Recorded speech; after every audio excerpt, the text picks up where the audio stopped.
Hurts lining up to the side. Oh, they go for the fake, and Miles Sanders may make them pay. Can Sanders keep it going?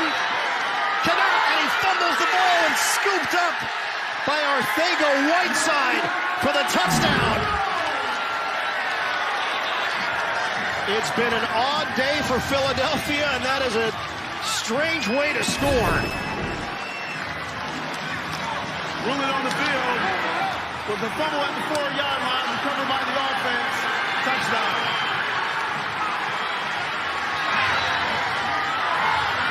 So a punch out. Do it himself. A sprint for the score. Touchdown, Ravens. Lamar Jackson electrifying when he gets into the open field. Who's going to stop him? Him running into the goalpost a lot of the times. Look at the action. Look at everyone coming from left side to the right. That's Ronnie Stanley, 79. But all the guys up front, terrific. Wentz hurries to the line. Fake it. Wentz looking. Didn't have anything initially. Rifles. Touchdown. He hits Jason Kroom, the tight end, by himself. And the Eagles trying to claw their way back into it. Give Carson Wentz so much credit for this play because of his ability to keep it alive. He's not going to rival Lamar Jackson in terms of... And we are live, everybody. Unfortunately, the Eagles have fallen to the Baltimore Ravens 30-28. Had a heck of a comeback. They fall to 1-4-1 on the season. Welcome to the All About the Birds post-game show. I am Phil Stiefel, joined as always by Jeff Warner. Johnny isn't on the show today, but we got a lot to break down. Unfortunately, a heartbreaker. The Eagles made a valiant effort in the fourth quarter to make a huge comeback. Make sure you drop your comments in the comments section. We're live on Facebook, YouTube, Twitter. We're live on the Last Out Media Network, the Heat Ratio Network, Fox's Pizza. There's a whole bunch of networks we're on. We want to thank them all. We're going to just break this down. There's a lot of bad to talk about, a little bit of good. Carson Wentz definitely showed his heart and determination, leading this team to a good comeback. But same old, we're 1-4-1. That is who we are. Johnny or Jeff, I mean, what are your initial reactions to this game here? Look, I would say it started off as a disaster. I would say they were down 17-0 at halftime. They were shut out for the first time since I think like 2017 when they against the Dallas Cowboys. There seemed like no hope whatsoever. We didn't have our first down until the second quarter. But like you said, this team fought hard. This was a 4-1 Baltimore Ravens team. We were a 10-point underdog at home for the first time since 1999 when Doug Peterson was the starting quarterback for us. So I would say there was a lot of issues, I would say. And I would say I know Carson Wentz played pretty bad this season, but you cannot put the blame on him in this game. Granted, he had the costly fumble that gave Baltimore a short field, but like you said, he played with his heart. He played with his heart out there. He was trying to make plays. The offensive line was in shambles. Jamone Brown, whoever the hell he is, needs to be taken out of the starting lineup right away. He was just put in the starting lineup today. It was his first chance. Everybody was clamoring for him. They picked him up off of waivers or the practice squad, and everyone's like, why isn't this Jamone Brown playing? Well, this is why he wasn't playing. Jamone Brown was not a good player, and I touched on it. I mean, he gave up a sack on the first play. He had a false start on the second drive. The guy was literally tackling Carson Wentz behind the line of scrimmage today. I mean, it's not a good look. And yes, the Ravens are now 5-1. They're a 4-1 team coming into today. They did not play like a 4-1 team. They gave us every opportunity to win this game. They did not have a great offensive scheme. They did not have a great, defensive scheme. But the fumbles, the mistakes, the drop balls, especially Hightower and Miles Sanders. Greg Ward had a drop. Zach Ertz had a couple drops today. This team, the offensive line and the weapons, they need to step up because Carson Wentz cannot do it himself. And he really tried. I mean, there's nobody that's going to be more sore tomorrow morning than Carson Wentz. I mean, the guy got hit every single play. And the guy's not going to last a full season if he can't stay upright.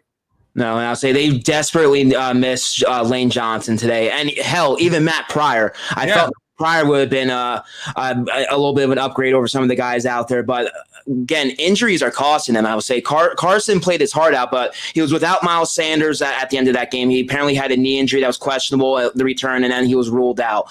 Now they lose Jack Driscoll, who knows. I'll say it looked like a severe injury. We'll find out from Doug Peterson either today, tomorrow, or later this week. But now it's a short week too. I would say they're going up against a New York Giants team that came off a victory today against the Washington football team. So I'll say it's going to be a competitive matchup over the next couple of weeks. I'll say the Eagles granted, they lost this football game. No one gave them much hope. They fought out. Obviously, you have to hold your head a little high. I understand there was a lot of issues. I'm saying Carson, he didn't have the weapons out there like we brought up. The defense, once again, Nate Gary, who's supposed to be spying Lamar Jackson, goes untouched for a 37-yard touchdown.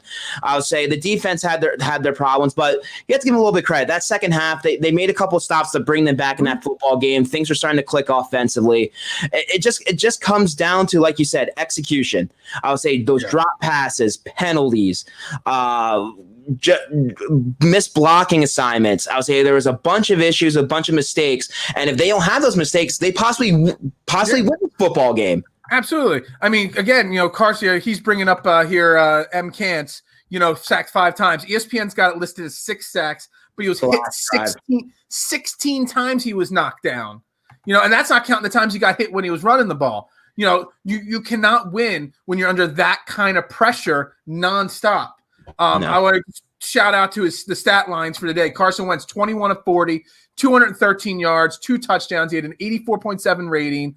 Miles Sanders had the 9 carries for 118 yards. Again, another big 74-yard run. Carson Wentz had 49 yards rushing, 40 on the 1 big play. Boston Scott, again, 2 rushes for 4 big yards. Fulgham was your top targeted guy along with Ertz. They both had 10 targets. Fulgham had 6 catches for 75 yards. If he dropped that big bomb, he got over another 100-yard game back-to-back weeks. Absolutely. I mean, the numbers are what they are, Again, got to keep Ertz upright. There's got to be something they can do with this offensive line. If Pryor's not going to be around next week, it's a short week. You just can't keep getting Carson hit like this. And I don't know what the answer is. There's got to be someone out there that could step in. I don't know what Prince Tega's situation is like. I know he was on the practice squad. You might have to bring him up and give him a shot because obviously Jamon Brown is not the guy and not the answer there. No, not at all. I'm saying we're getting a bunch of comments in here. Make sure to comment on the comment section. Any questions you have, we want to hear your opinions. We want to know who you blame for today's loss. Positives, negatives, whatever you want to bring up. I'll say a lot of people are bringing up that 2-point conversion. I would say, and I completely agree. I would say the Eagles were in the position. Granted, earlier in the game, why the hell you went for the 2-point conversion? I understand Doug wants to be aggressive, but 17-7, 17-8, it's not going to make that much of a difference, in my opinion. If you're 17-7, you're still down by 2 scores with a field goal and a touchdown. And look how much of that decision, that missed first 2-point conversion, cost them in the end because they had to go for it here at the end of the game. Instead of going for the field goal to tie it, they need a 2-point conversion. They do the freaking RPO option with Wentz, Hurts, whoever the hell that it was Wentz and Boston Scott there, and they shifted. So if you watch that play, the offensive line pulled to the right the whole time, but the option was going to the left where there was no one there to block. And wouldn't it be? It was just total 2020 that play there. It was the bad play call, but LJ Fort, along with Boston Scott, were the ones that tackled Carson Wentz there to stop that 2-point conversion from working. It was just a bad play call, and we've talked about Doug Peterson's play calling not being the sharpest this year. Well, not just the sharpest, I would say just not adapting. I would say, look at that first half. I understand the last couple of weeks, the Eagles have struggled to run the football, especially against 3-4 defenses behind this offensive line. And yes, they got down a little bit early, but I would say besides that big run by Miles Sanders, I would say, and Jalen Hurts' couple big runs, I would say the Eagles really didn't show them much of a balanced offensive attack. I would say he's throwing deep balls on 3rd and 5 instead of just trying to pick up the first down. I understand they're trying to get some type of spark, but a lot of those deep balls that he's throwing them deep because he's got no other option. They're almost like he's throwing away and just throwing it up to nobody. I'm not blaming Wentz. I'm blaming some of the. I'm blaming the play calling on Peters. I'm not blaming Wentz Okay, I thought you were blaming Wentz for throwing those deep balls. He doesn't really have much else to do in those situations. And as Kantz is saying here again, you can't fall down 17-0 and expect to come back. I don't know what the stat is on that, but I bet you there's very few teams that have come back 17-0 and won a game. It's just you put yourself in a hole that you just can't come out of. More screens. I mean, you say more screens. It sounds obvious, but honestly, the few screens they run, the offensive line is so young and inexperienced, they don't know how to set the screen up, and they're getting blown up before they even get started. The past couple of years, the Eagles have been fortunate to have Jason Peters, I would say, for a guy his size, being one of the best screen blocking offensive linemen in the league over the last couple of years. Granted, not this season, but unfortunately, Jordan Mailata might be able to be that screen blocker ultimately, and he's actually a third week of him not upsetting me. He hasn't done that much bad. He's done a pretty solid job. He just got to keep getting more experience. He had 3 games against 3 of the best defensive lines in the league, and he held his own. So, Deuce, I mean, I don't know if Deuce is the right answer to call plays, but can it get any worse? I don't know. At least he'd give the ball to the running backs a little bit. Well, then I would say I agree with Nick. I would say maybe not Deuce, but they need someone different, because I would say Peterson, I feel, is way too in over his head.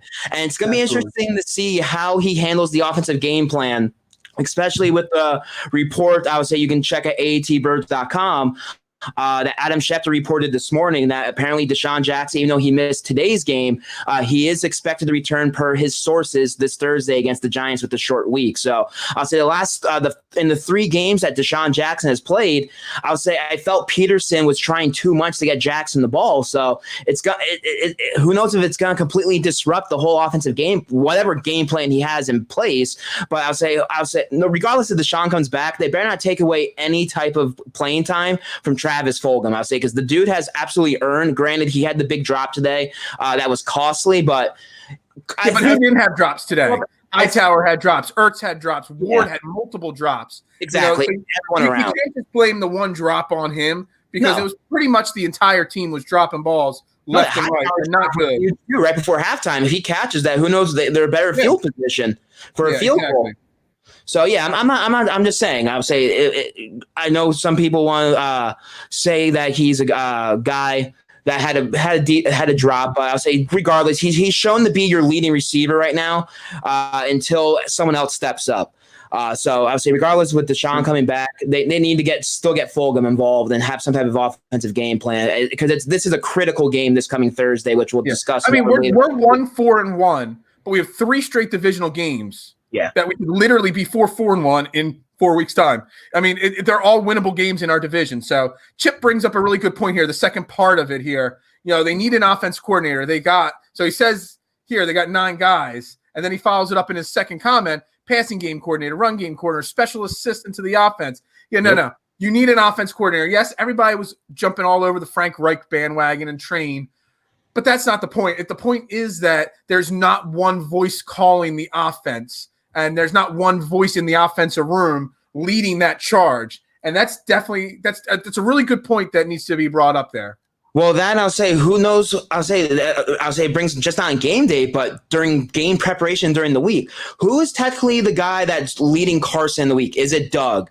Is it Morningweg? Is it Deuce? I'll say who's the one who's the guy that's in Wentz's ear getting him ready for the week? And I'll say how many of these guys he's supposed to be answering to? Because if Peterson tells him one thing, but Marty Morningweg or someone else tells him another thing, or Deuce tells him this or whatever, I'll say no wonder the guy's going to be confused. I would say that's why most teams, they strictly have a head coach, they have an offensive coordinator, and then they have position coaches that answer to the head coach and the offensive coordinator. Yep. There should be these 5 or 6 different guys that have all this freaking input and completely disrupt whatever you're trying to do for the game that week with your quarterback and your offense.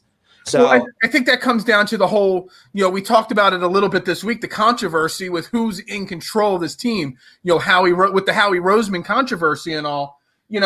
We look back, Doug didn't want to get rid of his coordinators last year. He was forced to. He said they were coming back. And then Howie made him, or Jeffrey Lurie, somebody made him get rid of those coordinators. So, and now you could just totally see the trickle effect there, because we got guys that have no role in the coaching staff. Who knows who's getting these guys prepared? Because these guys on offense and defense outside of a few players, are not prepared to play week in and week out.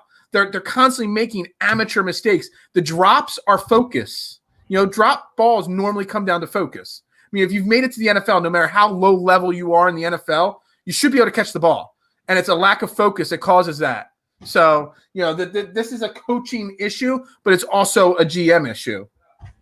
Yeah, I'll say because GM issue too, like you said. I would say because look at this roster; they collaborated together. I would say this ain't a roster. There's a reason why we're 1-4. Collaborated. Nobody collaborated on this roster.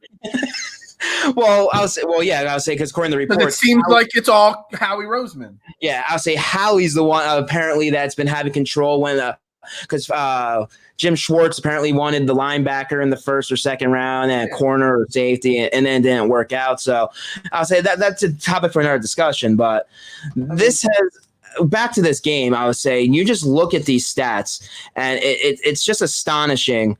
I'll say just this whole game, even though we lost by 2, it just never felt like we were in this football game at all. Even at the end, I would say until they got that last touchdown right before the 2-point conversion, you just felt that they got down 17-0, down 24-6 at one point. They couldn't establish any type of rhythm whatsoever. I think they were like 0 for 8 or something like that on third down at one point until they finally got their first third down and late in the second half.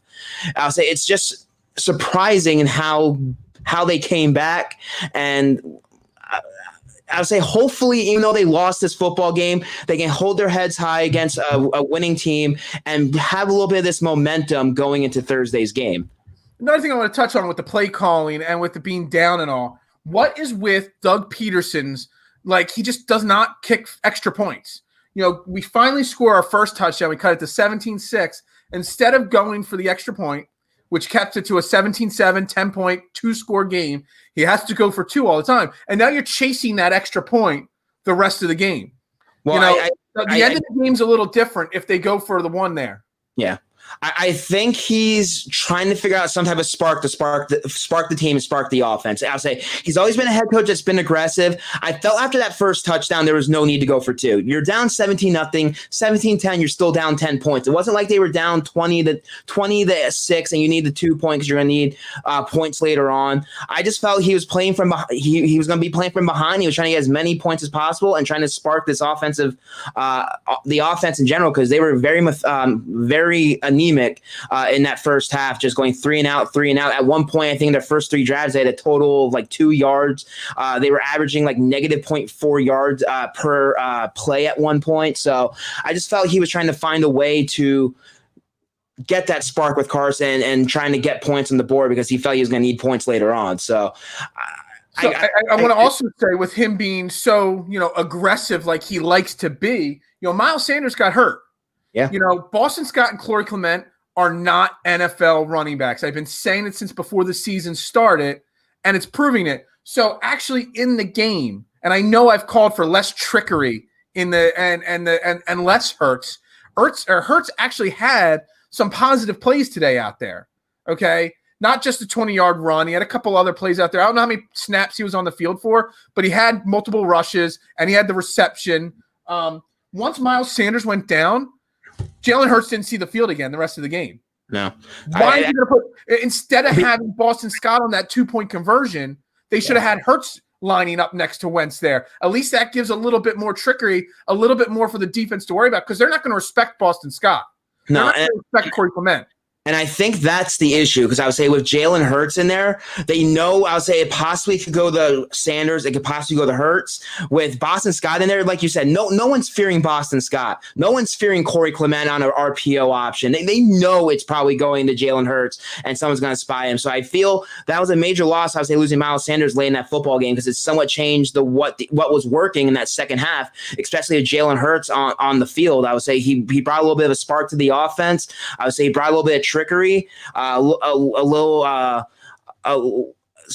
play that was able to move the football, and I would say being able to get them in position to score some points. I would say it caught the Ravens off guard. I would say you didn't know if he was going to throw, you know if he was going to pass. I would say he was able to make some plays, and I would say I feel going forward you might see a little bit more Jalen Hurts. I know they've been trying to the past couple of weeks they've been trickling him into the offensive game plan and getting him out there a little bit more, but I would say this would have been a perfect opportunity to get him. We were down. Sanders gets hurt. You could have easily had him out there for 10 or 12 plays today.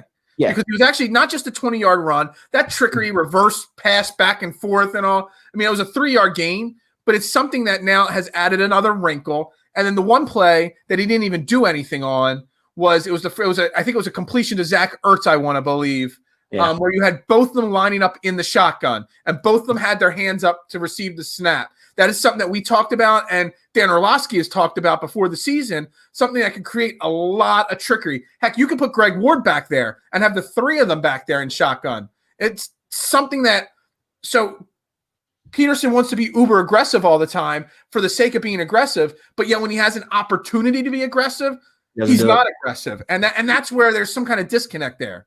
And I'll say, and that's what one of our followers, I would say that comment, I would say his offensive game plan is too predictable. Yep. I would say he's absolutely right. And that's one thing that Peterson has been lacking this season. He might be aggressive, but his play calling is too predictable. Look at that 2-point conversion. The Ravens knew what was going to happen. And I love how Charles Davis, or not Charles, I forget who the announcer was. He's like, I don't expect a run play. I expect a pass. And what do? They do the little RPO run play. And I would say the Ravens sniffed it out from the start. It ended up costing the football game. The chance for him to be creative and be aggressive, and he comes out with a stupid play call like that ends up costing them the game. Instead of tying it, they end up losing. So, and I would say another one of our followers, I would say, I understand Jake Elliott. I would say last week, you can't blame him on that field goal. I would say it was a 57-yard field goal in a tough field. The hardest field to kick field goals in. Yeah, and I would say, and today, he did miss the field goal before half, but what was it, like a 50-something yarder? 53 or 54 yards. I would say even though he's been able clutch to hit those, and I would say that's probably a low percentage.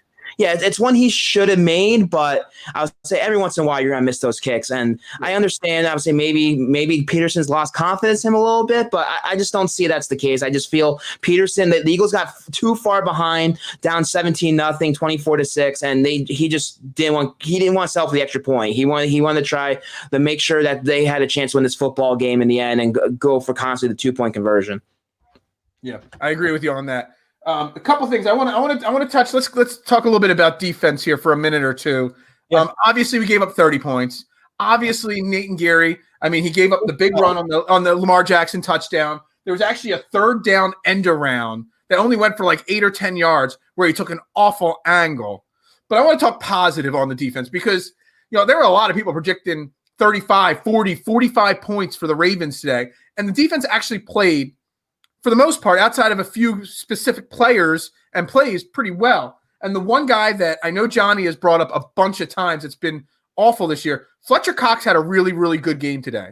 Yeah. He was in the backfield multiple times. He was getting pressure up the middle on double teams. He made let me see what his sometimes box stats on defensive tackles can be a little deceiving, but he had a tackle for a loss. He had a pass defend it. Yeah. He had a couple tackles. He actually did not get credited with a single quarterback hit, which I'm surprised, or he had one tackle for a loss. But, he seemed like he was in the backfield being very disruptive all game. And that makes the rest of that defensive line, Malik Jackson, Brandon Graham, Dirk Barnett had a lot of good pressure. He didn't have any sacks or anything, but, he was getting after the quarterback a lot today. It makes us even better if Fletcher Cox, going into this critical 3-game division stretch, is actually playing at 100% and well. Yeah, I would say, and that's something that you need from a guy like him, a guy that's an All-Pro, Pro Bowl, $22 million or whatever it is. The one of the highest paid defensive tackles in the league. You expect a big performance from him, and I would say it's good to see that he's finally starting to shake off some of that early season rust, and he's trying to get back in that little game form. And it was good to see his name out there quite a bit, being a disruptive force a little bit, making some plays. And I would say, like you said, it helps the rest of that defensive offensive line, and it helps your secondary. I would say Lamar Jackson, even though he had over 100 yards rushing, he went 16 to 26 for 186 yards, a touchdown. He was sacked 3 times, QB rating of 92.5. I would say I felt that Lamar Jackson, even though he played well, he wasn't that playmaker that we saw last season when he was the offensive and the MVP of the league. And I'll say that a lot of that credits to that front four, getting pressure on him, disrupting him, making him force some throws. There are plenty of times that I felt that he would roll out. He was going to bust for 20 or 30 yards. It could have been a lot worse. There are plenty of times that the Eagles the front four did a good job containing him, keeping him in the backfield and making him throw the ball away or throw this a bad pass. So I'll say you can definitely tell with his sidearm passes that he was doing that the pressure was getting to him, and the constant contact and hits and people in his face were definitely making a difference. A couple other things on the defensive side. I mean, it'll be different once we see what the snap counts were and all at the end of sometime tomorrow when they come out or later tonight.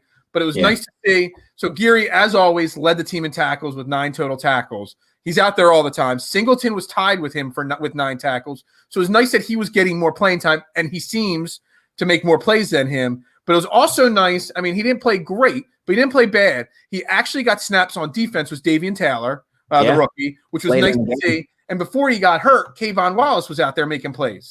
Again, maybe they're starting to see that they need to play some of these young kids a little bit more. They're not getting 50, 70, 80% of the snaps, but you're actually at least seeing them on the field a little bit.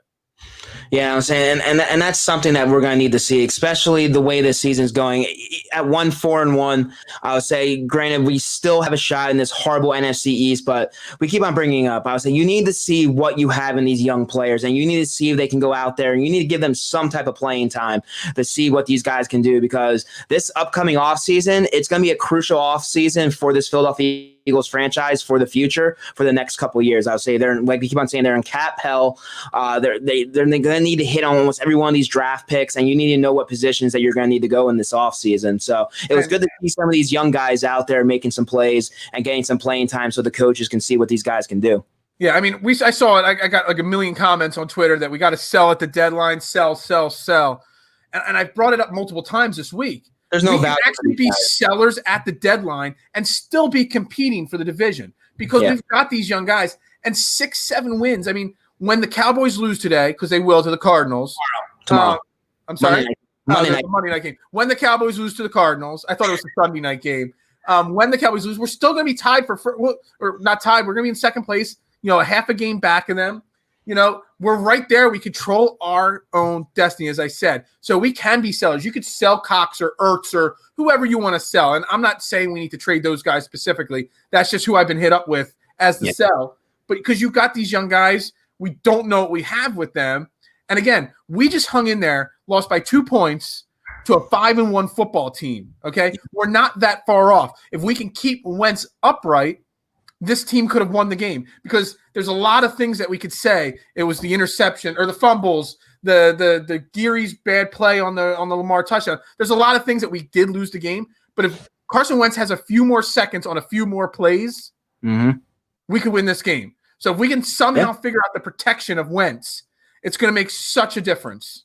And I think they'll somewhat figure that out. I'll say, like losing an All-Pro or Pro Bowl right tackle like Lane Johnson, I'll say that especially against this physical defense that brings a lot of pressure and brings a lot of different blitz packages. I'll say this coming week with Lane Johnson hopefully coming back against the Giants, I'll say I feel you're going to see a little bit more time for Carson. And it was 3 straight weeks against stellar front 4s and 7s we were going up against. So, I mean, that is something to be said about having all these kids out there. Next week, we're going up against the Giants. I know it's on a short week, but their front 4 is nowhere near compared to what we faced the last 3 weeks. So maybe Carson has a little bit more time upright. Maybe he can get the ball downfield and not just be flinging it up there. Who knows? We still need them to catch the ball when he does throw it to them and put them in their hands. I mean, I got Ward with drops here. I know everybody, the Ward Horde loves Greg Ward, and I know I've been bashing Greg Ward all season, but he had 2 fumbles today. I know we didn't lose those 2 fumbles. 2 fumbles and 2 drop passes, I think he had. 1 or 2 drop passes today. He did not have a good game. No. And on top of that, he is a god-awful punt returner. Outside of actually catching the punt, he does not do anything else. And I know that's Reagor and Jackson's role, but our punt and kick returning has been atrocious this year, and I know it's something that people don't want to talk about. Hey, at least Boston Scott did a little bit better job on kick return. He at least got a little bit past the 25 that were last on one. So he's had 5 kick returns in the last 2 weeks, and he's got to pass the 25 once. It's not good. And what did he get to? 25 and a half? I don't know. Like our punt and kick coverage is not good. So it's definitely something that doesn't get addressed enough. I know it's not the sexy offense or trash Nathan Geary talk that everybody wants to hear, but it is something to address. And again, I brought that up because Greg Ward, everybody loves Greg Ward. He did not have his best game today. And he's not meant to be a punt returner. Like we were talking in our discussion and on Twitter, I would say he brings you no speed. I would say he just looks uncomfortable back there trying to take that punt. And in a game that matters so much in field position, you need a better option out there. Like you said, we know that's usually Jackson's role or Reagor's role. And with them being hurt, they really are limited on who they can put back there. But look at free agency. Look at a guy that I would say that is specifically just your punt and kickoff returner that can bring you speed, has done the job in the past, and a guy that can just do the job that needs to be done and help you in those matters. Because I would say it's too many times we're starting in crappy field position, setting us up with a long field, and then it's typically a 3-and-out. Granted, we have a decent punter, but I would say you can't rely on your punter constantly to try to switch the field on you to give the team a short or give them a long field. It sometimes just doesn't happen. And a lot of these times our coverage is horrible where these guys break off for some big returns. And our special teams. Chip, who else do you want returning punts if it's not Greg Ward, till Reagor and Jackson? Because there's nobody else that has the experience on this team to do it. So if Chip, you've got a suggestion, throw it to me because I've been trying to rack my brain on it. They're not going to put Hightower. They're not going to put, I would say, Corey Clement's a free. I think he's done it a few times, but he's not. Corey Clement took a screen in the fourth quarter or a swing pass. I don't know what kind of a pass play it was. And he got 2 yards on it, I think it was, or 3 yards because the guy has nothing. He has no burst. He has no skills. Where Doug called him the 4-minute man for some reason, I have no idea because the guy has literally no skills whatsoever. I don't even see Corey Clement in the box score right now. I thought I saw him. He was on the field a few times. I'll say. I don't know. He's not in the box score. Maybe that play got called back by a penalty or something because he has nothing. He doesn't have a rush or receiving yard on the box score at all. And I'll say without Miles Sanders out there, once he was out, I'll say Boston Scott, two rushes for 4 yards, 2 catches for 5 yards. So it just showed today, I'll say, even though they came back, they were missing Miles Sanders out there. And I'll say it really shows that without Miles Sanders, they don't have much behind him.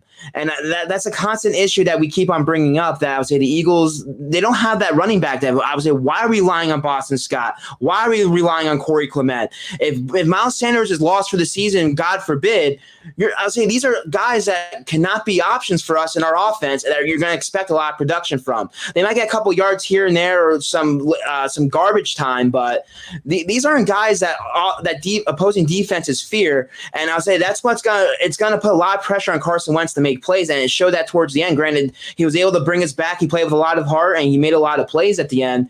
But that big 40-yard run, that had shades of Tim Tebow all over it against the Jets that 1 year with the Broncos. He just running down. He was not taking no for an answer on that play. I love to see that because I love that kind of a run fires up your team. Where you're just not going to, I had a bunch of people over watching the game today, and Ertz made that one catch before he got hurt for a first down on the goal line. I'm like, old Ertz catches that and tries to cut up field and take the contact. But new Ertz just catch it, step out, don't want to make the contact. Wentz on that big run was looking for contact and wanted to keep going upfield. That's what you want to fire up your team. And these young practice squad players that we have, they need to see their leader lead by example like that. And that motivates them and fires them up more. Yeah, we talked about the 2-point play, Miguel. I mean, it was just a terrible, terrible play call at the end. I'm sorry? I said that was on Doug. Yeah, that was 100% on Doug because you just don't run that play with Boston Scott as your running back. Maybe if you had Hurts back there, we said, as the other option on that RPO, maybe that's a better play. But that's not a good play call at all. And I'll say, Chip, I'll say, do you have the faith in Huntley? I'll say, has he had the? He had one touch this year for the Eagles, I think. Yeah, I'll say, granted, hey, what do you have to lose? I would say some young blood, but until this team is completely out of it, I don't see them switching up things. They're going to go with what they feel is going to work, and they're going to rely on these guys. And I'll say, is Huntley ever active? I'll say he was active week 1. Okay. And he had a rush for like 4 yards. He was active today because he wasn't on the inactive roster list. Okay. So he was definitely active. The only healthy inactive today was Nate Sudfeld. So he was definitely active today, unless I missed him getting cut somewhere along the line. But I don't think I did that.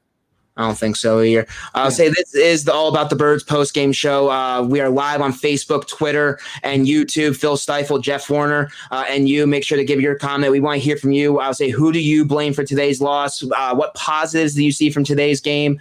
What do you see from the season moving forward as we wait for Carson Wentz? Once he hits the podium, we'll give you a little bit of his press conference as he addresses the media today after today's 30-28 loss to the Baltimore Ravens. But I'll say, I know we're talking about a lot of negatives right now. I would say I want to switch to a little bit of the positives. And I would say one of those things is, I would say you look at last week's game, you look at this week's game, there were both chances. The Eagles both had chances for them to win the football games. And I would say, even though they're 1-4-1, I would say they're still in the thick of things in the NFC East.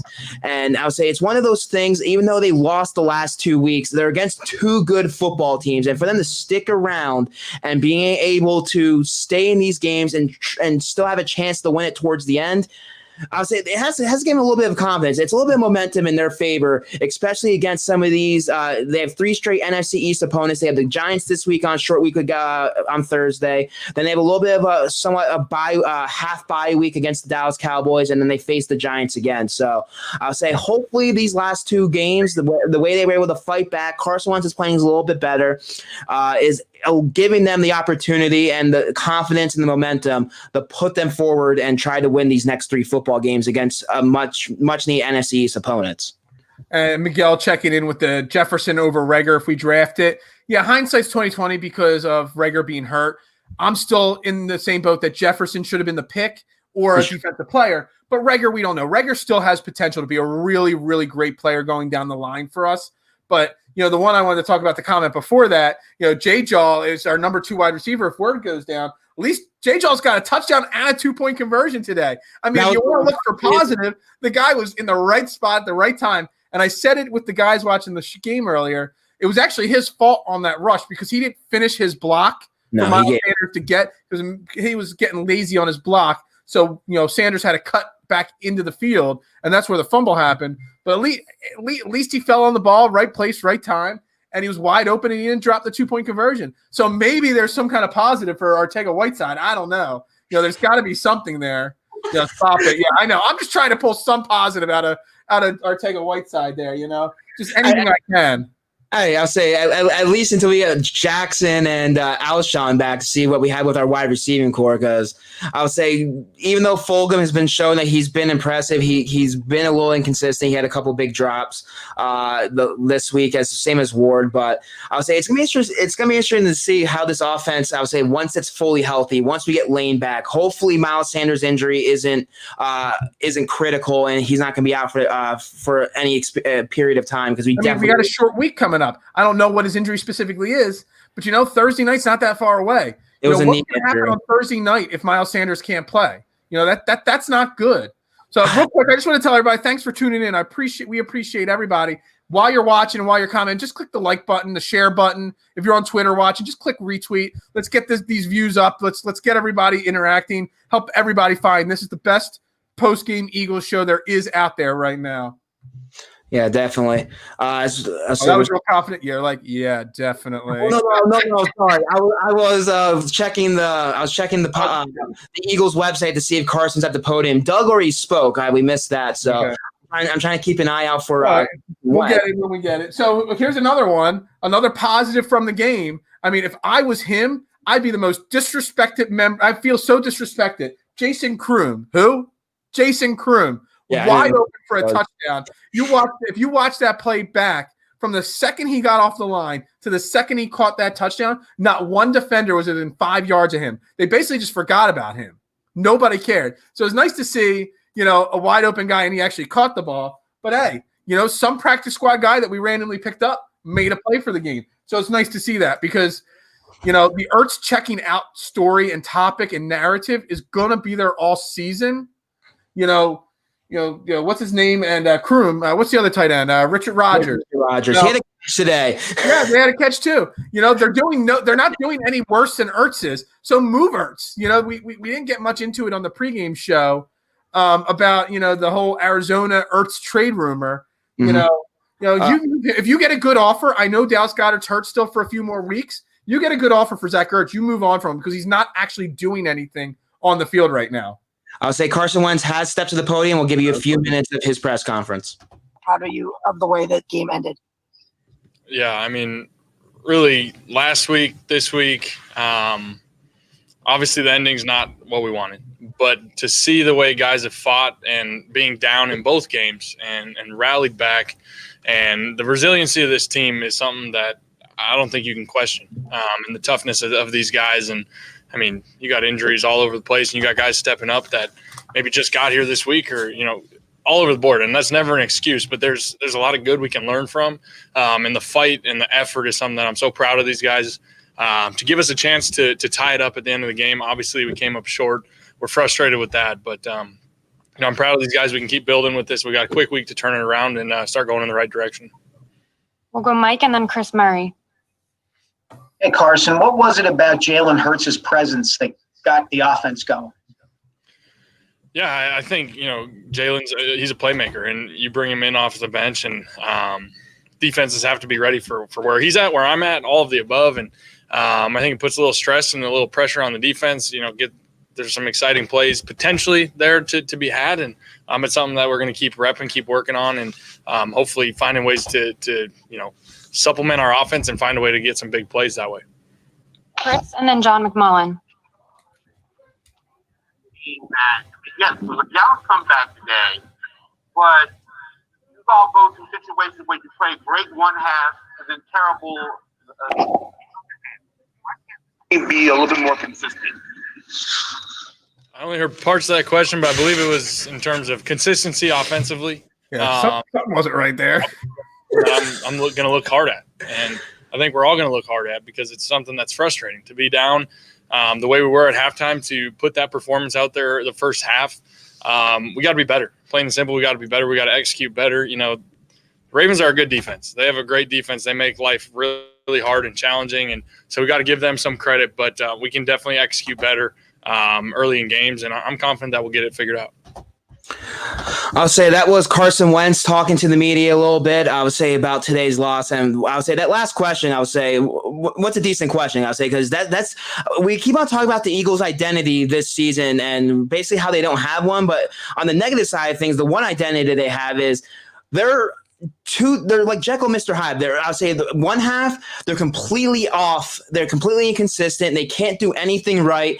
And then all of a sudden, the second half or whatever, they come storming back. If they can just put 4 quarters of football together, we would be talking about a completely different football team. We might be a 4-1 team right now. Yeah. We're not that far off. Miguel's bringing up what trades would you like to happen? It's definitely something we have to look into. Howie Roseman is an uber aggressive GM at the trade deadline. He definitely is more aggressive than most NFL GMs. He's trying to save his job. He's trying to save face. He's going to make moves. I know the Zach Ertz to the Cardinals for a 3rd-round pick and Riddick or whatever his name is, Temple linebacker, is a popular conversation because of Trey Wingo writing that article. Which is a bad deal, I would say. Yeah, you got to get more than that. Well, not just that. I would say the scheme. I would say the linebacker that he projected. Everyone wants to throw out all these local products. It's like the Corey Clement saga. Yeah. I would say everyone, just because Corey Clement is somewhat a local guy from South Jersey, we expect him to be, or we think he's this great guy. Great. He did have a touchdown in the Super Bowl. You can't take that away from him. But just because he's a local guy doesn't mean he fits your team or he's going to be a playmaker or this and that. The linebacker from the Cardinals, I forget who the name is, but he's not a 4-3 linebacker. He's more of a pass rusher in that Arizona Cardinals scheme, which we'll see tomorrow night against the Cowboys. And the other thing with that is they've been trying to move him, Hassan Riddick, that's it. Since before the offseason, because there's rumors that we talked about waiver wire watching, once teams made their final cutdowns, that he might have been on the waiver wire. Yeah. So he's somebody, if all you're getting is him, a guy they don't want, and a 3rd round pick, you could definitely do better than that. But yeah, like Miguel saying, linebacker is a must. We definitely need to improve it. Although on the flip side, Singleton did not play bad the last couple of weeks since we've seen him. You got to give Davian Taylor a shot. But this team, like we said, is not far off. So if you can make trades to improve the team without mortgaging the future, not giving up huge draft picks or whatnot, assets to get these players, you got to consider it. And Carson was asked about Jalen Hurts there, and it definitely we talked about it earlier in the post-game show here. I definitely want to see more of Hurts next week and going forward. It's definitely a dynamic that we haven't touched on. The team hasn't used enough, and it's definitely something that should be going forward. Miles Jack. I think Johnny's brought up Miles Jack about a half a dozen times. The Jaguars lost again today to Detroit. They've traded everybody else but him. Maybe he's available, but Miles Jack's going to cost you a lot. And I don't know if they're not willing to part with that many picks to get a Myles Garrett. Now, and I'll say everyone's like, oh, trade Ertz or trade Cox. We don't even know if the Jaguars would want any of these guys. I'll say Ertz right now, everyone wants to talk about trading Ertz. It's not like this dude, granted, in the past he's played well, but he's about to be a 30-year-old tight end, or he is 30. I can't remember how old he is. A guy that's on the – he'll be 30 later this year. Okay, I knew he was coming up soon. And a guy that wants a new contract. So I would say they're not going to give up a crap load for, granted, I would say for a Pro Bowl tight end like Zach Ertz, and he's not playing well this season. I would say, granted, some of that's a little bit on Carson Wentz and their chemistry right now. Something just is completely off, but he's not putting the effort out there. I would say until he goes out there and puts off some big games, no one's going to give you a lot for Zach Ertz just because of his past performances. You're almost better holding on to Zach Ertz at this point and hoping he figures it out mentally, because we still technically have him under contract next year. So, I mean, you're almost better off, saving him at this point. Although, again, for the right offer, I would consider doing it, which before the season started, it just boggles my mind because I had no desire to ever move on from him at the beginning of the year.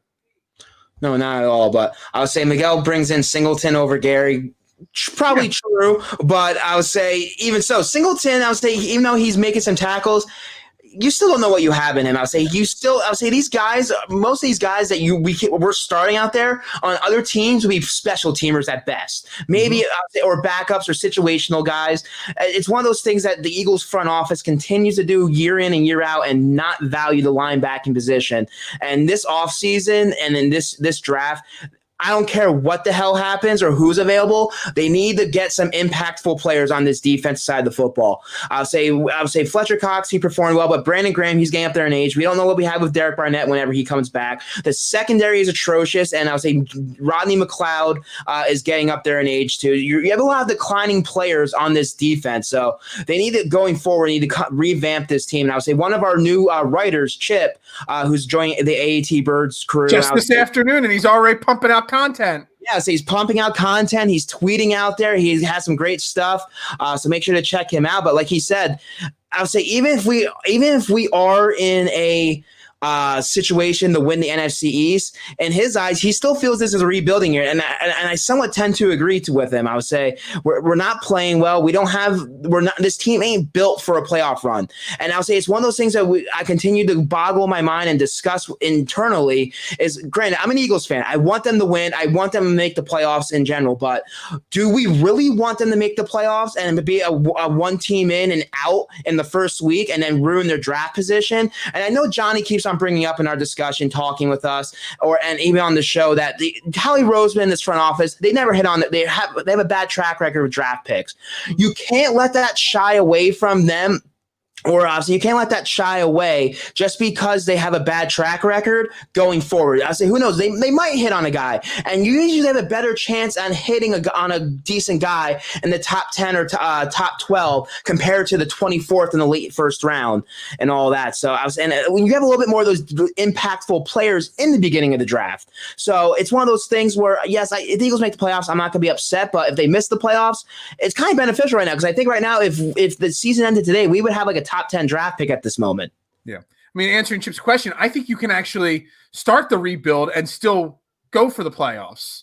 I want Super Bowls, obviously. I want playoffs even more. I wasn't a trust the process kind of guy where I trusted the process in basketball with the Sixers, but I wasn't okay with losing week in and week out, nonstop. I want wins. I want the team always to be the best. But this year, with the way it is with the division, you can rebuild. You could trade hypothetically Ertz, Cox, Brandon Graham, Djax or Alshon if they ever were healthy. You could trade these guys and still be, working on winning this year because you could get draft picks, whether they hit or not on them. The more draft picks you have, the better. You eventually hit on some of them and all. You could trade these guys and still win this division, or at least be competing in week 17, 18, 19, however long the season takes now. You can still be competing. I want to say something here. I saw my buddy Rob Manoff, one of the last out writers. He put a post.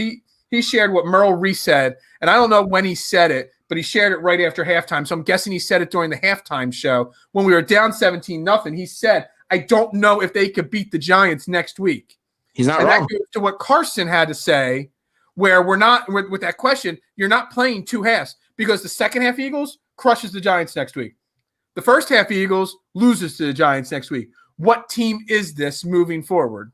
Yeah, and I'll say, look at the Giants team. That this was a team. Granted, they lost to the Cowboys last week, but they still put up 37 points on them a week ago. They win today against the Washington football team. Their defense looked strong against Kyle Allen, getting a big defensive touchdown at towards the end of the game to basically help win them the football game. So, regardless of how bad either one of these teams are, no matter what, these divisional matchups are always a tough opponent, regardless of how good either team is. So, I agree with Rob. Even though I feel the Eagles are going to be a slight favorite over the Giants for Thursday night, but with the short week, the amount of injuries we have, a lot of uncertainties.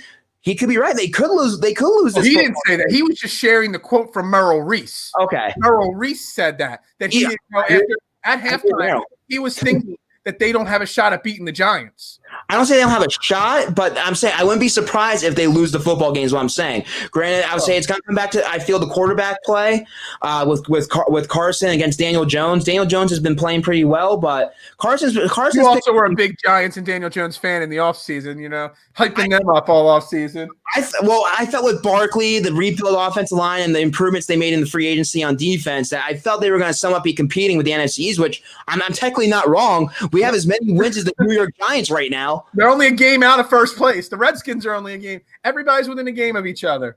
Depending on if the Cowboys win tomorrow. If the Cowboys win tomorrow, then we're a couple game and a half. That's different. They're not going to win tomorrow. Cardinals are winning that. I'll say tell Bridges to get out there and tell him to go talk to his boy Kyle Murray. Where's Jeremy Bridges? He's got to hype that team up a little bit there.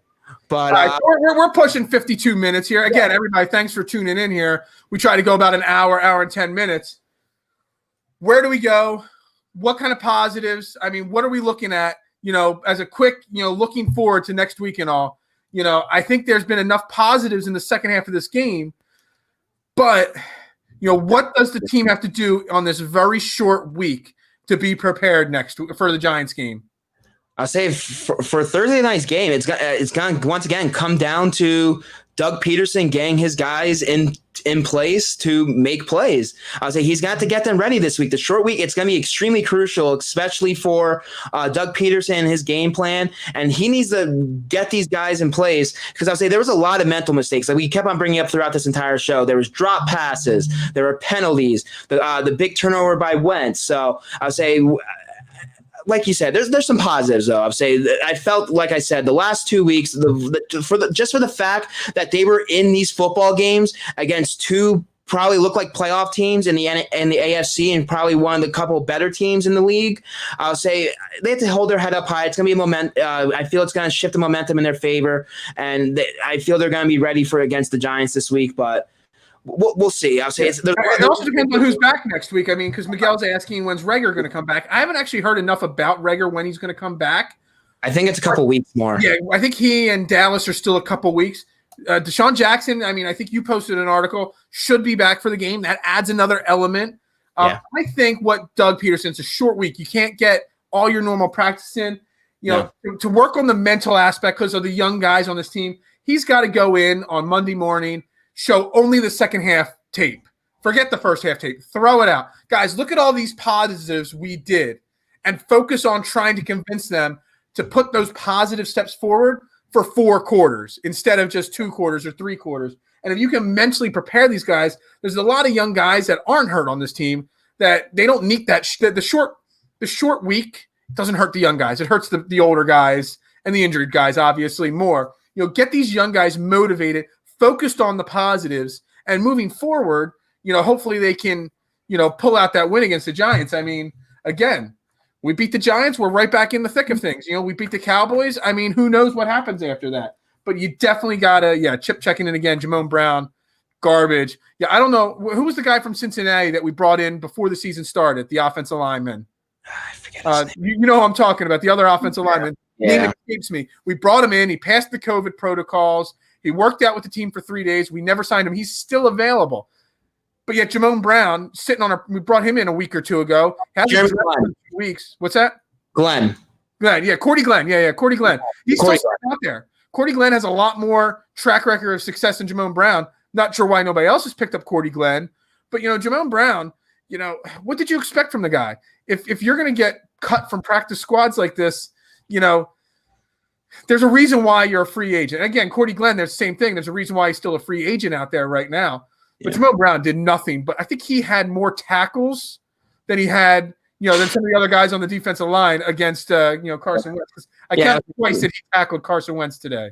But yeah, I'll say I'm looking on Twitter, and so far there's no update on Miles Sanders' injury. They just keep on saying it is a knee injury. So Doug Peterson will probably update about Miles Sanders' injury tomorrow in his day after press conference or later in the week. So hopefully he is okay and he'll be fine for Thursday night's game against the Giants. But if they are without him, that's going to be a major loss to our offense. So yeah, I mean, checking in with Prince Wanagayo again, or Go, or however you say his name.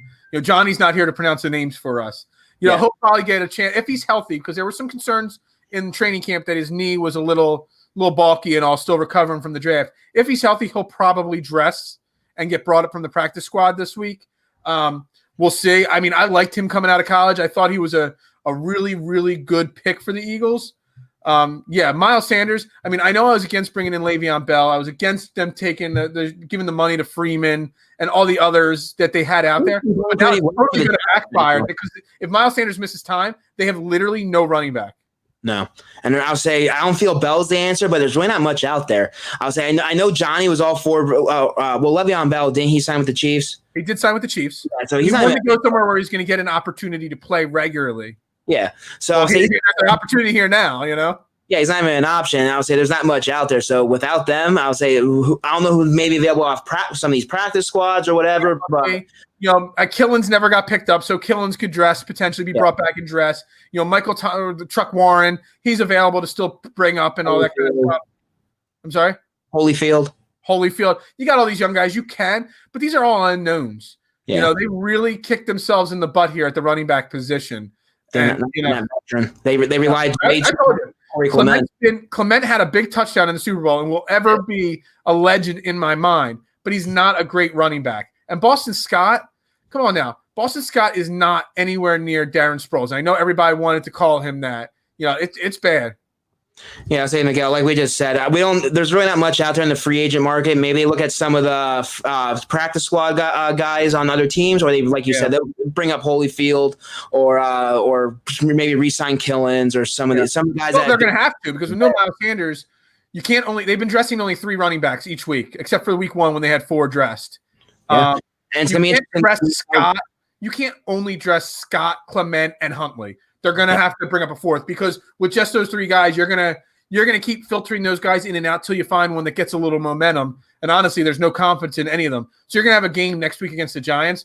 If Sanders doesn't play, you're going to see another 40, 50 passes from Carson Wentz. That, and I'll say who's even throwing the ball to? I'll say, Grant, we have the couple receivers we have, and hopefully Jackson's back, but we don't know the status of Zach Ertz either. He went into the locker room late in the game. Without him, without Goddard, I would say even Ward was a little gimpy towards the end of the game there. Yeah, and I'll say this is a team that runs a lot of 2 tight end sets that we completely bring about. So it's going to be interesting to see if Zach Ertz is unable to go this week for some reason with the short week, what Doug Peterson's game plan is with the wide receivers and the tight ends. Ravens and what type of schemes he's going to be running for this week against the Giants. But I'll say as we finish things up here on the All About the Birds post-game live show, the Eagles did fall to the Baltimore Ravens today, 30-28, with a last second stop by the Ravens on a 2-point conversion. The Eagles fall to 1-4-1. Phil Steifel, Jeff Warner, Johnny Uleka is not here tonight, but I was able he'll be back on Wednesday when we go live as we preview Thursday's matchup against the New York Giants. You catch all About the Birds live shows every Wednesday on Facebook, YouTube, and Twitter around 9:15 start. So make sure to check it out. We want your comments. We want to hear from you. Make sure to check out the AAT Birds website, aatbirds.com. Follow all our platforms. Follow Phil on Twitter at Beard of Knowledge, myself at Jeff Warner NFL. I don't know if you have any final thoughts, Phil. Also, shout out, obviously, Last Out Media. We see on their website every Friday, and we share all our stuff on their platforms at Last Out Media. Heat Ratio at Heat Ratio. My boy at T. Cotillo. Tony Cotillo lets us share all our stuff on their site. We're shared out on the Athletes Hub website tonight, too.